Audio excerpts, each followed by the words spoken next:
میرے نبی پاک علیہ الصلاۃ والسلام نے جانور سے اس کے بچوں کو جدا کرنے سے منع فرمایا۔ جب تک بچے کو ماں کی ضرورت ہے اسے جدا نہیں کیا جائے گا، جب تک وہ دودھ پیتا ہے اسے جدا نہیں کیا جائے گا، جب تک چڑیا کا بچہ بھی چھوٹا ہے اور اس کی ماں اس کے لیے دانہ لے کے آتی ہے تو اسے ماں سے جدا نہیں کیا جائے گا، اس کی جذبات کا، احساسات کا خیال رکھا جائے گا۔ یہاں تو میرے دیہاتوں کے جو بڑے سمجھدار قسم کے سمجھدار چودھری قسم کے لوگ ہیں، ان کا بھی جب بہو سے اختلاف ہوتا ہے تو کہتے ہیں اس کے بچے رکھ لو، یہ جب خود روئے گی تو لوٹ کے آ جائے گی۔ جس محبوب نے جانور سے اس کے بچے جدا کرنے سے منع کیا، ماں سے بچے جدا کر رہا ہے۔ اور سیانے لوگ اور کچھ میکے بھی ایسے ہیں، میکے بھی وہ کہتے ہیں بیٹے تو آجا اور بچے واپس کر دے، اس لیے کہ بھئی ہمارا نہیں ان سے نظام چلے گا، بچے ان کے ہیں تو ان کو دے۔ یا کتنا ظلم ہے۔ سیانہ انسان ہو کے یہ بات کر رہا ہے، سمجھدار ہو کے، عقل مند ہو کے، ذی شعور ہو کے، دعویٰ ہے اس کی بزرگی کا۔ نبی رحمت علیہ السلام کی غلام حضرت ابو ہریرہ رضی اللہ تعالیٰ عنہ فرماتے ہیں، مشکات میں موجود ہے، فرمایا کہ چڑیا آئی اور آ کے میرے نبی کے کندھوں پہ بیٹھ گئی۔ جانے اس چڑیا نے کیا کہا کہ محبوب کی آنکھوں میں آنسو آ گئے۔ حضور روئے اور فٹافٹ حضور اٹھے، فرمایا کون اس کے بچے اٹھا کے لایا ہے؟ کس نے اس کے بچے اٹھائے؟ کون ہے؟ جلدی بتاؤ۔ حضرت ابو ہریرہ کہتے ہیں ایک صحابی ہے کہ یا رسول اللہ مجھے ذرا پسند آ گئے تھے تو میں اٹھا لایا۔ حضور نے فرمایا اسے واپس کر دے، ورنہ یہ ایک میری بارگاہ میں شکایت کر رہی ہے تو قیامت میں بھی تیری شکایت کرے، اور جا وہیں رکھ کے آ جہاں سے تو اٹھا کر کے لایا تھا۔ میرے دوستو، دین اتنے اعلیٰ حقوق بیان کرے جانوروں کے اور انسان اس سے آگے بڑھ کے انسانوں کے ساتھ سلوک کرے۔ اور یہ بھی یاد رکھ لے کہ شکار ضرورت کے لیے کھیلنا جائز ہے، شوق کے لیے کھیلنا جائز ہے نہیں ہے۔ آپ شوق کے لیے جانور مار کے گھر آ گئے، شوق کے لیے جانور مارا اور گھر آ گئے۔ معاذ اللہ تعالیٰ ایسے بھی شہزادے ہیں سیاستدانوں کے، سیٹھوں کے، نوابوں کے، جو کہتے ہیں کہ ابھی وہ کوئی کھانے کے لیے تھوڑی شکار کر رہا ہے، وہ تو نشانہ پکا کر رہا ہے اپنا۔ معاذ اللہ نشانہ سمجھ کے جانور کو مارا جائے گا۔ اور یہاں تک باتیں سننے میں ملتی ہیں کہ جانور باندھا جاتا ہے، اس پہ نشانہ کیا جاتا ہے۔ رسول پاک علیہ السلام نے لعنت فرمائی ایسے شخص پر جو بندھے جانور پر نشانہ لگاتا ہے۔ یہ ہمارے شوق ہیں، یہ بڑائی کی علامت ہے۔ چار پیسے آیا تو لوگوں نے یہ شوق پال لیے، اور بے دریغ جانوروں پر لوگ بندوقیں اٹھائے گھومتے ہیں۔ حضرت محی الدین ابن عربی کہا کرتے تھے جس کو پورا ہفتہ ہو گیا نا، وہ طریقت کا مسافر بھی۔ جاگ رہے ہیں آپ حضرات؟ کہتے تھے جس کو پورا ہفتہ ہو گیا نا طریقت کا مسافر بھی ہے، پر اللہ رسول کی یاد میں رویا نہیں۔ فرماتے تھے مجھے تو اس کے ایمان پر شک ہونے لگ گیا کہ 8 دن ہو گئے اسے خیال ہی نہیں آیا۔ حضرت عمر میدان میں جس شخص کے کبھی پاؤں نہیں لڑکھڑائے، اللہ رسول کی بات آتی تھی تو دریا بہتے تھے آنسو، یہاں حال ہی کوئی نہیں۔ خشک جملے اور جناب موٹے موٹے تراشے ہوئے فکرے اور لفظوں کی ہیرا پھیری، اس کے علاوہ کوئی چیز نظر ہی نہیں آتی۔ حضرت عمر رونے لگے، آخری وقت ہے، تڑپ رہے ہیں، آنسو بہہ رہے۔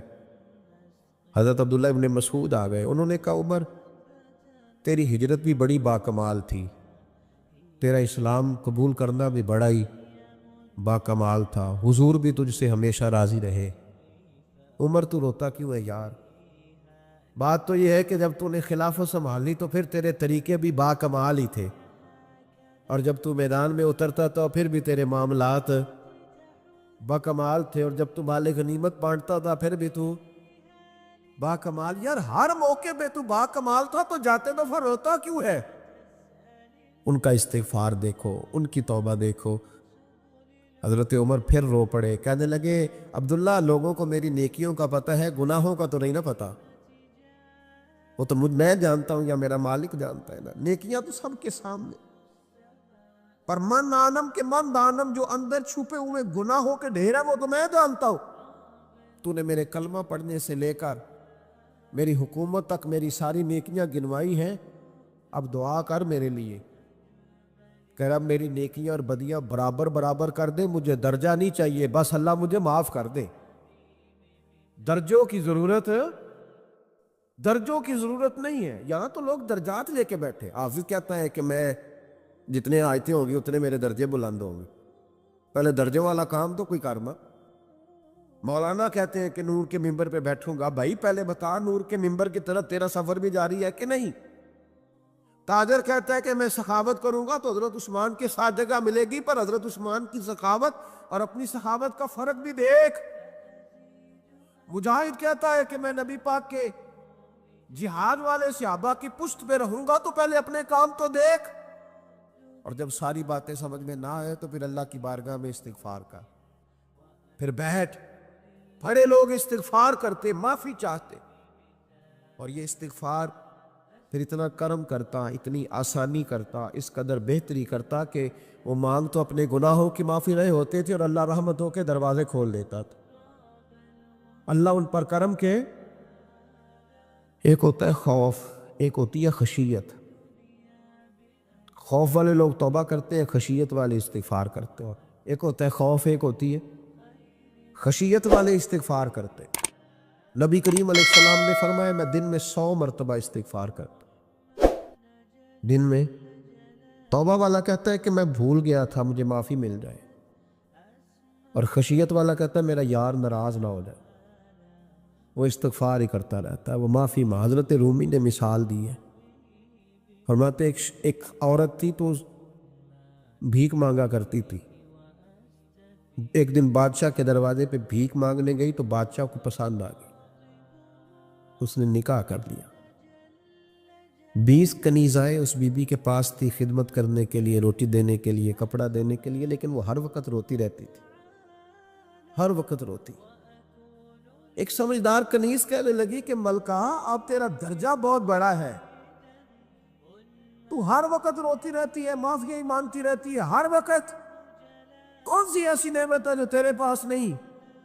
تو وہ کہنے لگی اس لیے تو روتی ہوں۔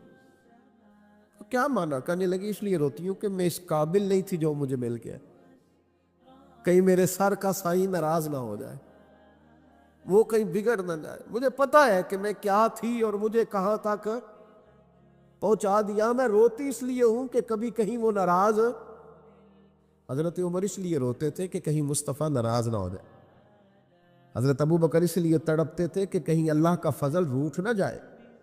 یہ جو مولا علی اپنے کمرے میں بیٹھ کے زور زور سے استغفار پڑھتے، وہ اس لیے نہیں کہ بڑے پاپ تھے جن کی معاذ اللہ معافی مانگتے تھے، اس لیے کہ رب رسول کہیں ناراض نہ ہو۔ خشیت تھی کہ جہاں ہم پہنچے ہوئے کہیں وہاں سے واپس۔ استغفار بندے کی اللہ سے صلح کرا دیتا ہے، بندے کی رب سے صلح ہو جاتی ہے جب استغفار۔ دیکھیں نا، بڑی سادی سی بات ہے کہ دو بھائی ناراض ہو تو بڑا کہتا ہے اس نے میری بے ادبی بڑی کی، تو چھوٹا اگر پاس آ جائے اور پیر پکڑ لے کہ چل یار معاف کر دے، تیرا بھائی نہیں۔ پتہ کیا ہوتا ہے؟ صرف معافی نہیں ملتی، ہاں صرف معافی نہیں، چھوٹے نے بے ادبی کر دی، بڑے کو تکلیف ہوئی، بات جب آگے بڑھی نا تو بڑے نے شکوہ کیا۔ جب لوگوں نے چھوٹے کو سمجھایا تو چھوٹا جب معافی مانگتا، ادھر دیکھو میری طرف، جب چھوٹا معافی مانگتا ہے نا اٹھ کے جاتا ہے، اور بڑے کے پیر پکڑتا تو میرا معاف نہیں کرتا، بڑا رو بھی پڑتا ہے، اور وہ کہتا ہے کہ وہ میں اور تم اماں کے پاس اکٹھے بیٹھتے، ایک باپ کی موٹر سائیکل پہ اکٹھے بیٹھتے، تو تیرا اور میرا رشتہ اتیار تو نے یہ کیوں؟ وہ جو آنسو نکلتے ہیں نا، وہ درد ہوتا ہے، وہ کیف ہوتا ہے، وہ سوز ہوتا ہے، وہ لذت ہوتی ہے، وہ پیار ہوتا ہے۔ رب کہتا ہے تو معافی مانگ، انہو کان غفارا، تو معافی مانگ، میں تجھے معاف بھی کروں گا، تیرے اوپر رحمت بھی فرماؤں گا، تیرے اوپر کرم نوازی بھی کروں گا، تجھے نواز دوں گا، تجھے عطا کروں گا۔ حضرت موسیٰ کلیم اللہ علیہ السلام کا زمانہ مبارکہ تھا، قحط پڑ گیا، بارش نہیں ہوتی۔ ہم لوگ نا اب تو خیر ہمارے پاکستان میں تو ٹیبل ٹاک ہوتی ہے، ٹاک شو ہوتے ہیں ہمارے یہاں، تو پتہ کیا جاتا ہے کہ بارش ہو کیوں نہیں رہی، اور اس پہ یہ ہوتا ہے کہ دھواں بڑا چڑھ گیا ہے، حالات بڑے خراب ہے، فلاں ایسے ہو گیا قحط کا۔ ہم تو اسباب تلاش کرتے رہتے ہیں نا جی، فوگ بہت زیادہ ہے، فلاں چیز ایسے ہے، فلاں چیز ایسے ہے، ہم تو یہ تلاش کرتے رہتے ہیں۔ وہ لوگ یوں نہیں کرتے تھے، وہ سیدھے جا کے مصلوں پہ بیٹھتے تھے، اس لیے کہ وہ کہتے تھے جب رب چاہتا ہے تو پھر کوئی چیز کسی چیز کو روک سکتی، وہ سیدھے مصلے پہ بیٹھتے۔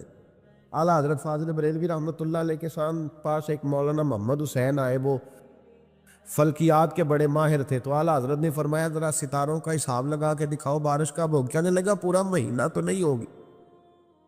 تو اعلیٰ حضرت رحمۃ اللہ علیہ فرمانے لگے کہو کہ میرا علم کہتا ہے مہینہ نہیں ہوگی، اللہ چاہے تو ابھی ہو سکتی ہے۔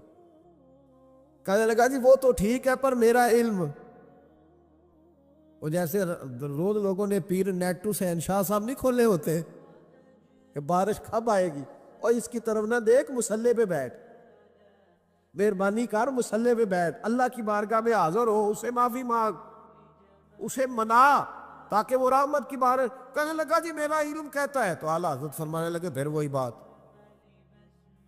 تو کہے اللہ چاہے تو بارش ابھی، لیکن یہ جو اڑ گئے ہیں نا بیچارے، یہ اڑ ہی گئے ہیں، یہ جہاں الجھ گئے ہیں وہاں یہ لوگ الجھ گئے، اللہ ہمیں الجھنے سے محفوظ فرمائے۔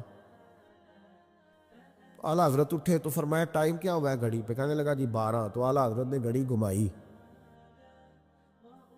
اب کیا بج گیا؟ کہنے لگا 4 بج گئے۔ فرمانے لگے بج گئے نا 4؟ کہنے لگا جی آپ نے گھڑی گھما جو دی ہے۔ فرمانے لگے اللہ بھی جب چاہے تو ستارے گھما دیتا ہے،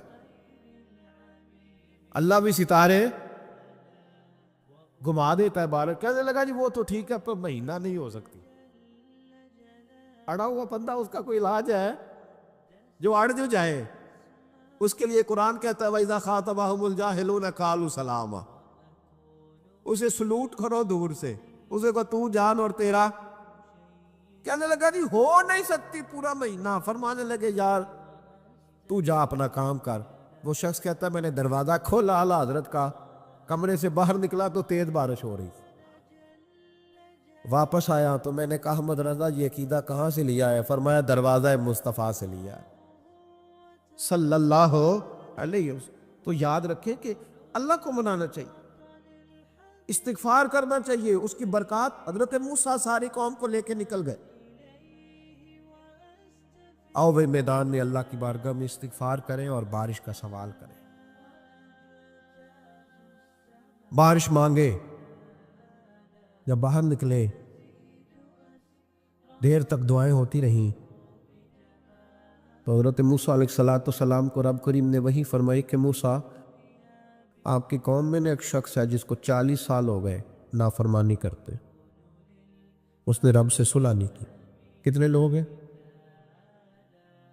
ایک، اور 40 سال سے وہ نافرمان ہے، اس کو مجمع سے نکال دو بارش ہو جائے گی۔ اگر ایک گناہگار کی وجہ سے بارش رک جاتی ہے، اور جہاں دروازے کھلے ہوئے ہوں، جہاں تنہائیاں خوفناک ہو، اور جہاں تباہی اتری ہوئی ہو، اور جہاں لوگ کروڑوں روپیہ مال ہڑپ کر گئے ہوں، اور جہاں علماء کو ہتھ کڑیاں لگا کے ٹھنڈی زمینوں پہ لٹا دیا جائے، اور قوم کہہ رہی ہو اچھا ہوا اچھا ہوا، اور لوگ پھبتیاں اڑا رہے ہوں، مذاق کر رہے ہوں، تو پھر اس قوم پہ کس طرح کر کے فضل الہی۔ اور یہ مولوی کا معاملہ نہیں، یہ تو ممبر رسول کا معاملہ ہے۔ میرے مصطفیٰ نے یہ نہیں کہا پیر میرا وارث ہے، حضور نے فرمایا عالم میرے دین کے وارث ہے۔ ہاں حضور نے فرمایا جس نے عالم کے چہرے کا دیدار کیا سمجھے میں نے اپنے نبی کی زیارت کی ہے۔ لیکن یہاں تو خیر یہ عنوان نہیں، ورنہ میں اس پر جاتا۔ ہائے، تو کہا ایک بندہ ہے 40 سال سے اللہ کی نافرمانی کر رہا ہے، وہ اگر نکل جائے تو بارش ہو جائے گی۔ حضرت موسیٰ نے اعلان کر دیا بھی ایک شخص ہے، وہ اگر نکل جائے تو بارش ہو جائے گی۔ پتہ تو ہوتا ہے نا سب کو، مجھے بھی پتہ ہے کہ میں اندر سے کیسا ہوں، اور آپ کو بھی خبر تو ہوتی ہے نا جی۔ جب بات ہو رہی ہوتی ہے تو پھر پتہ تو چلتا ہے نا کہ بات کہاں جا کے سیٹ ہو رہی ہے، پتہ چلتا ہے نا، اسے بھی چل گیا پتہ اب اندر ہی اندر رونے لگا. اور دیکھو امام رازی اور امام غزالی دونوں نے لکھا ہے کہ اس درد سے رویا، اس درد سے کہ ادھر والے کو بھی پتہ نہ چل جائے، مجمع کے اندر کھڑا ہے اور ادھر والے کو بھی استغفار، دیکھو ادھر والے کو بھی پتہ نہ چل جائے اور ادھر والے کو بھی کہیں ہجوم میں غم میں بھی توہین نے ضبط غم نہ ہوئی. ہم اس احتیاط سے روئے کہ آنکھ نم نہ ہوئی، ہجوم میں غم نے بھی توہین نے ضبط غم نہ ہوئی. ہم اس احتیاط سے روئے کہ آنکھ نم نہ ہوئی، روئے بھی پر کسی کو آنسو نہیں دیکھنے دیے. اب اس درد سے کہتا ہے اللہ تو معاف کرنے والا ہے نا، تو معاف کرتا ہے، پردہ پوشی کرتا ہے. اور مالک اگر لوگوں کو پتہ چل گیا تو میرے تو بچوں کا بھی جینا حرام کر دے. یا اللہ میری تو آنے والی نسل بھی تڑپ کے وقت گزارے گی. مالک تو معاف کر دیا کرتا ہے، لوگ نہیں معاف کرتے. اے اللہ یہ میری خوبیاں بھول جائیں گے، میری خامیوں پر بات. مالک میں یہ ذلت نہیں برداشت کر سکتا، فضل فرما. حضرت موسیٰ نے دوبارہ اعلان کیا، نکلتے ہو کہ نہیں نکلتے؟ پھر تڑپا، خداوندا مجھے بے آبرو نہ کر. یہ ذلت اور رسوائیاں یہ نہیں برداشت ہوتی. اللہ درگزر حضرت موسیٰ نے تیسرا اعلان کیا، نکلتا ہے یا میں پھر اس کا نام لوں؟ اللہ سے پوچھ کے نام لوں اس کا، بتاؤ کون ہے؟ اب تو تڑپ گیا، کہنے لگا مالک میں تیری بارگاہ میں استغفار کرتا ہوں، آئندہ نہیں کرتا، آئندہ نہیں کرتا. یہ لفظ ادا کیے، بندہ کوئی بھی نہیں نکلا. رب کریم نے بارش عطا کر دی، تیز بارش. جب برسی نا تیز بارش، لوگ تو مین دیکھ کے دوڑ گئے. تو حضرت موسیٰ کہنے لگے یا اللہ مجھے بھی تو بتا، تو نے کہا تھا کہ جب تک بندہ نہیں نکلتا بارش نہیں ہوگی. تو نکلا کوئی بھی نہیں، بارش ہو گئی، ماجرا کیا ہے؟ تو رب کریم نے فرمایا موسیٰ بس اس نے مجھ سے صلح کر لی، اس نے مجھ سے صلح کر لی. اور امام غزالی نے لفظ لکھے، حضرت موسیٰ نے پوچھا، حالانکہ اللہ اپنے نبیوں کو غیب کے خزانے دیتا ہے، پوچھا کہ اللہ مجھے اس کا نام بتا دے. تو رب کریم نے فرمایا موسیٰ جب گناہ گار تھا تب نہیں کسی کو بتایا، جب پاپی تھا تب نہیں بتایا، جب مجرم تھا تب نہیں بتایا، اب کیسے بتا دوں؟ فرمایا اس کی میری صلح ہو گئی ہے. اور فرمایا جو بارش نہیں نہ ہو رہی تھی وہ بھی اس کی وجہ سے نہیں ہو رہی تھی، اب جو ہوئی ہے نا تو یہ بھی اسی کی وجہ سے ہوئی ہے. یہ بارش اب جو ہوئی ہے تو یہ بھی یہ اس گناہگار کے سبب سے اپنی راتیں اللہ کے ساتھ گزارے. مصلی پہ بیٹھے، میرے صاحب رحمۃ اللہ علیہ سے جب کو کہتا نا کہ بڑا پریشان ہوں تو کچھ بتائیں، تو فرماتے آج رات مصلی پہ بیٹھ کے اپنے رب سے بات کرنا، میں بھی بات کروں. بندوں کو دکھ بتانے سے عزت میں کمی آتی ہے، اور اگر اللہ کو بندہ اپنے دکھ بتائے تو اللہ عزتیں بڑھا دیتا ہے. ترمذی شریف کی حدیث ہے، نبی پاک علیہ السلام نے فرمایا اگر تو دنیا داروں کو دکھ بتائے گا تو اللہ تجھے غنی نہیں کرے گا، اور اگر تو اپنے رب کو بتائے گا تو اللہ بڑی جلدی تجھے دنیا سے بے نیاز کر دے. تجھے لوگوں کی ضرورت نہیں رہے گی. استغفار کریں، کثرت سے کریں، ذوق سے کریں، مصلی آباد رکھیں. ہر شے دیکھو نا، جس طرح کھانے کی میز آباد رہتی ہے، بستر آباد رہتا ہے، ہمارے دیگر معاملات، اگر مصلی نہ آباد رہے تو روح بے چین رہتی، طبیعت بے قرار رہتی. انسان میں نے دیکھا ہے بڑے بڑے سمجھدار لوگ پاگلوں جیسی زندگی گزار رہے ہیں، بولتے جا رہے ہیں، بولتے جا رہے ہیں، بولتے جا رہے ہیں. ایسے کسی کو کوئی خبر کہ 6 فون اٹھائے ہوئے ہیں، ایسے جیسے ڈسٹرب ہو گئے مینٹلی طور پر. وجہ کیا ہے کہ ان سے جان نہیں چھڑاتے. کبھی سارے موبائل بند کر کے نا، سارے بچے ہر چیز سائیڈ پہ کر کے مصلی پہ بھی آنا چاہیے. اور مالک تو بڑا ہی قریب ہے، اللہ تو بڑے کنز المال کی حدیث سنا کے بعد سمیٹتا ہوں. نبی پاک صلی اللہ تعالی وسلم فرماتے ایک شخص تھا بنی اسرائیل میں، بڑا مالدار تھا، تو پھر اس پہ غربت آ گئی. جب غربت آئی تو رو پڑا، کہنے لگا اے اللہ میں غریب ہو گیا ہوں، میری مدد فرما، میں نے بڑی نافرمانی کی ہے تیری. مالدار جب تھا تو بڑی موج کو، یا اللہ میں نے بڑی اب نہیں کروں گا، مجھے اس غربت سے نکال. تو اللہ نے فرشتوں سے کہا کہ دے دو جو مانگتا ہے. تو فرشتے کہنے لگے یا اللہ یہ توبہ کر کے نہیں آیا، ڈر کے نہیں آیا، یہ تو الجھ گیا تب آیا ہے. یہ تجھ سے ڈر کے ہوتا ہے نا ایسے کہ لوگ اللہ سے نہیں ڈرتے جتنا غربتوں سے معاذ اللہ ڈرتے ہیں. یا اللہ یہ تو وہ الجھ گیا تب آیا, تو اللہ نے فرمایا پتہ مجھے بھی ہے, لیکن آ تو گیا ہے نا, چلو دے دو. تو کہا یا اللہ اگر دے دیا تو دوبارہ نہیں آئے گا. فرمایا اس کا بھی مجھے پتہ ہے, تم دے دو. اسے دے دیا. جب دولت مل گئی نا تو کہنے لگا اوہو وہ تو میں نے اس طریقہ سے ہی استعمال کیا اس لیے کامیاب ہو گیا. پھر کچھ وقت گزرا تو پھر الجھ گیا, پھر قرضے چڑھ گئے, پھر سارے اولاد خرچ. کہنے لگا یا اللہ اب نہیں کرتا, اب معاف کر دے. 70 دفعہ توبہ کی اور 70 دفعہ توڑی.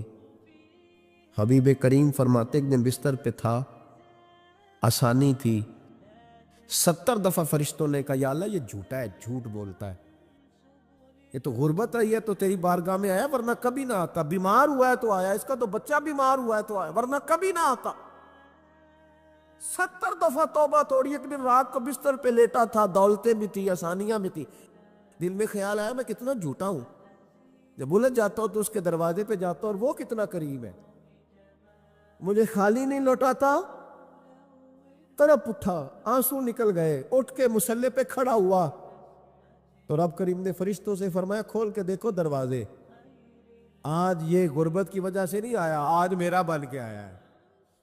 تو یا اللہ پہلے تو دولت دیتا تھا, آج کیا دے گا؟ تو محبوب فرماتے اللہ فرماتے ہم نے اسے بغیر حساب کتاب جنت عطا کرو گا.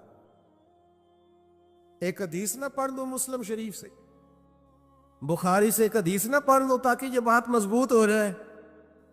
حضرت ابو طلحہ رضی اللہ تعالی, بیٹا شدید بیمار, مزدور آدمی تھے, کئی دنوں سے گھر تھے.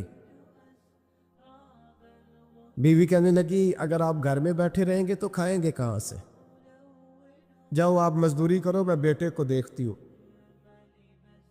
ابو طلحہ مزدوری کرنے چلے گئے. شام کو آئے تو بیٹا فوت ہو چکا تھا. عورتیں بے حوصلہ ہوتی ہے نا اکثر, پر بیوی نے سفید کپڑا ڈال کے کمرے میں رکھ دیا. بیٹا, ماں اور بیٹا کو ناپ تکتا ہے رشتہ, بیٹے میں سفید چادر ڈال کے کمرے میں رکھ دیا. حضرت ابو طلحہ انصاری آئے, بیٹے کا کیا حال ہے؟ کہنے لگی اللہ کی رحمت میں ہے. اللہ کی کیسا جملہ ہے, اللہ کی رحمت میں ہے. خامد نے کھانا کھایا, بیوی سے ملنے کو دل کیا تو ملاقات, فارغ ہو کے بیٹھے تو خاتون اٹھ کے نا خامد کے قریب گئی, اس کا ہاتھ تھاما. کہنے لگی نبی کریم علیہ السلام کے صحابی ہو, ایک مسئلہ دریافت کرنا تھا, بتاؤ گے؟ کہ پوچھو. کہنے لگی اگر کوئی آپ کے پاس امانت رکھوائے اور پھر اپنی امانت واپس مانگے تو کیا کرو گے؟ حضرت ابو طلحہ کہنے لگے پوچھنے والی کیا بات ہے, جس کی امانت ہے واپس کر دیں گے. اب زوجہ روئی, اب صبر والی بی بی روئی, اب ماں روئی, آنسو ٹپکے, آنچل سے پوچھ کے کہنے لگی ابو طلحہ وہ بیٹا بھی اللہ کی امانت تھا اور رب اپنی امانت لے گیا ہے, اٹھو غسل کفن کا بندوبست کرو. حضرت ابو طلحہ اٹھے, کامتے کامتے ہاتھوں سے غسل کفن دیا, مسجد نبوی میں پہنچے, محبوب کی بارگاہ میں عرض کیا تو رسول کریم فرمانے لگے تیرے اور تیری بیوی کے عمل سے اللہ بھی بڑا راضی ہے, اللہ کے رسول بھی بڑے راضی, اور اللہ تجھے برکت عطا کرے گا. صحابہ کہتے ہیں پھر اللہ نے انہیں 9 بیٹے عطا فرمائے. پھر اللہ نے انہیں اللہ کی رضا پہ راضی رہنا سیکھو, اللہ کے قریب چلے جاؤ گے, اللہ کی رضا پہ. حضرت سفیان ثوری دعا مانگ رہے تھے یا اللہ راضی ہو جا, یا اللہ راضی ہو جا, یا اللہ راضی ہو جا, دعا مانگ رہے تھے. بی بی رابعہ بصری پردے کے پیچھے بیٹھی تھی, جب دعا لمبی ہو گئی تو کہنے لگی سفیان بس کر, کوئی اگلا لفظ بھی بول, بس کر. آپ فرمانے لگے تجھے کیا ہوا؟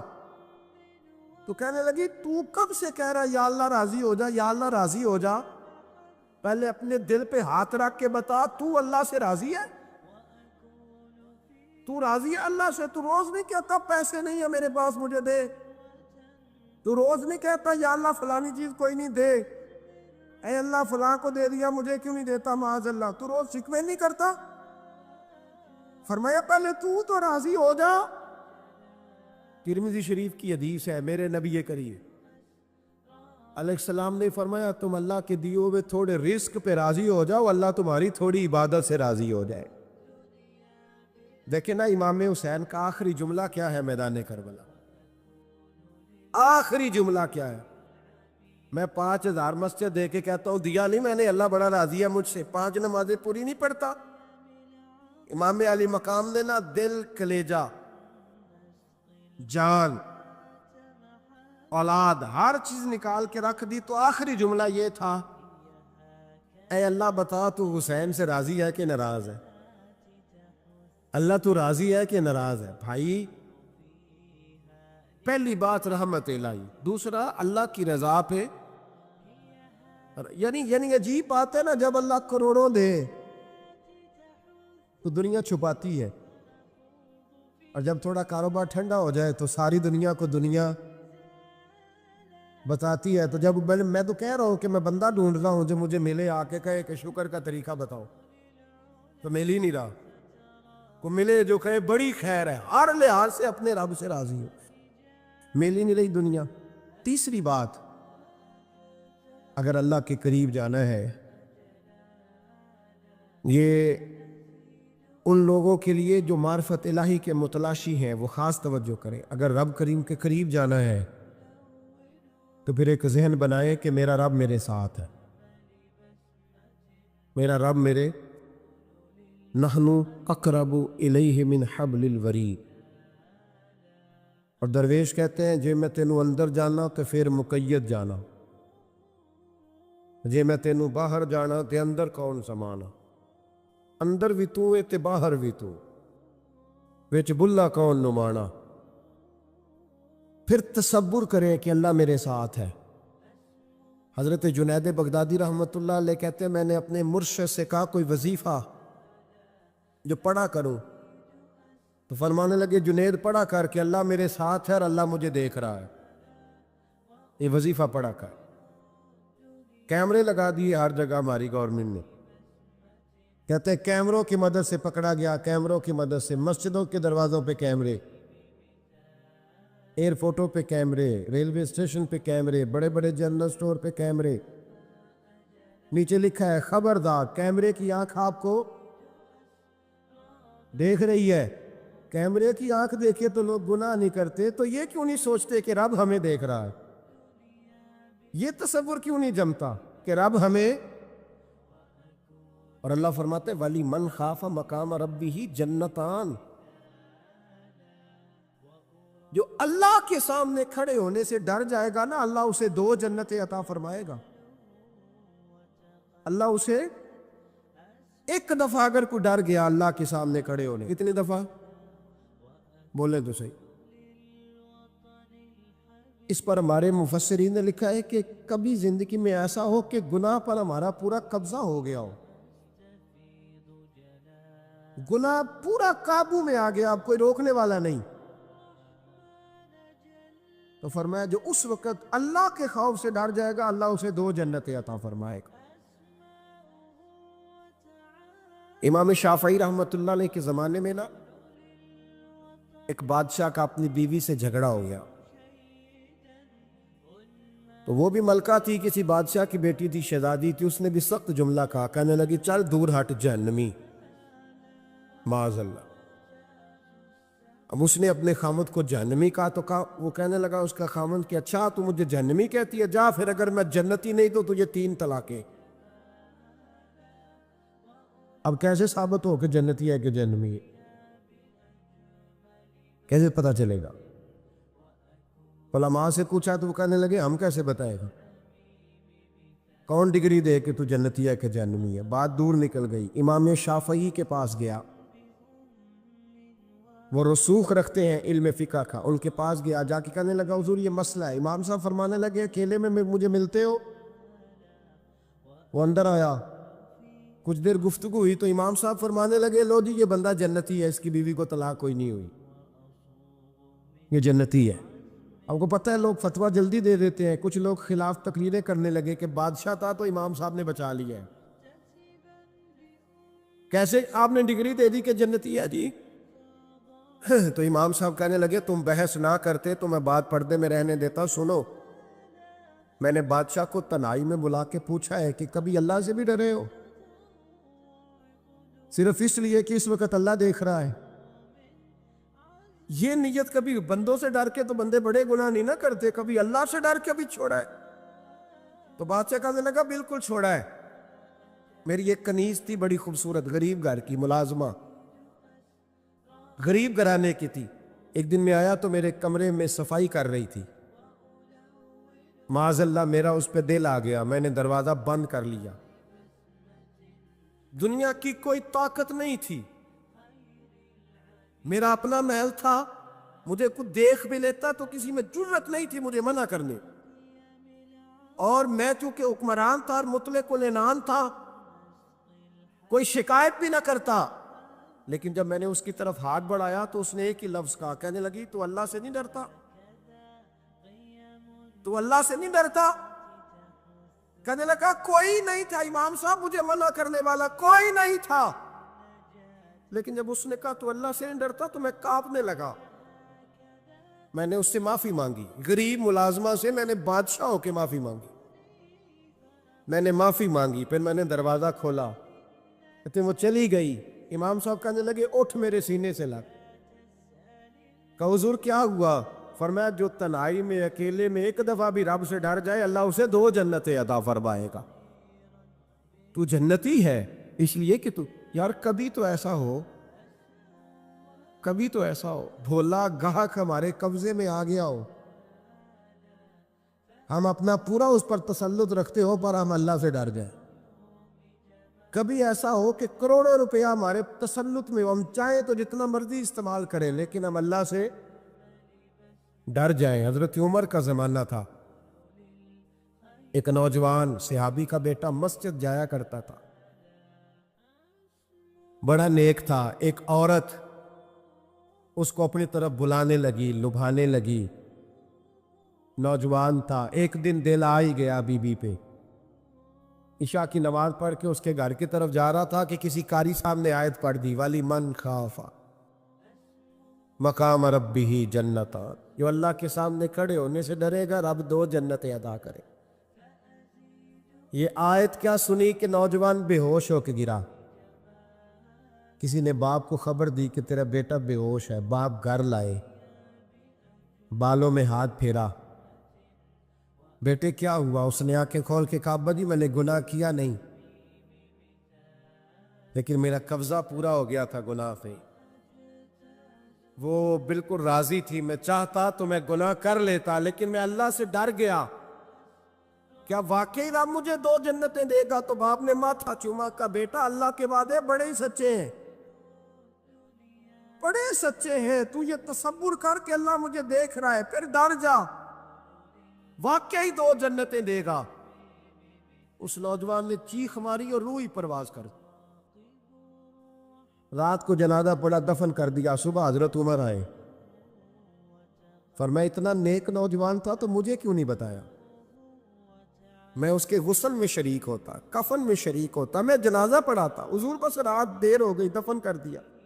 امام سیوطی نے لکھا، ابن کثیر نے لکھا، ابن عساکر نے لکھا، حضرت جناب عمر فاروق فرمانے لگے مجھے بتاؤ تو صحیح اس کی قبر کہاں ہے؟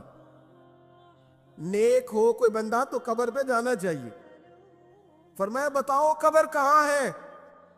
حضرت عمر کو قبر پہ لے گئے تو سیدنا فاروق اعظم قبر پر کھڑے ہو کے فرمانے لگے نوجوان مجھے امید ہے اللہ نے تجھے 2 جنتیں دی ہوگی۔ حضرت عمر کہتے ہیں مجھے اللہ کی قسم قبر کے اندر سے بول پڑا، کامے پیرونا دے باہو قبر جنا دی جیوے۔ قبر کے اندر سے بول پڑا، کہنے لگا عمر امید والی بات نہیں، میرے رب کے وعدے بڑے سچے ہیں، اس نے واقعی مجھے 2 جنتیں عطا فرمائی۔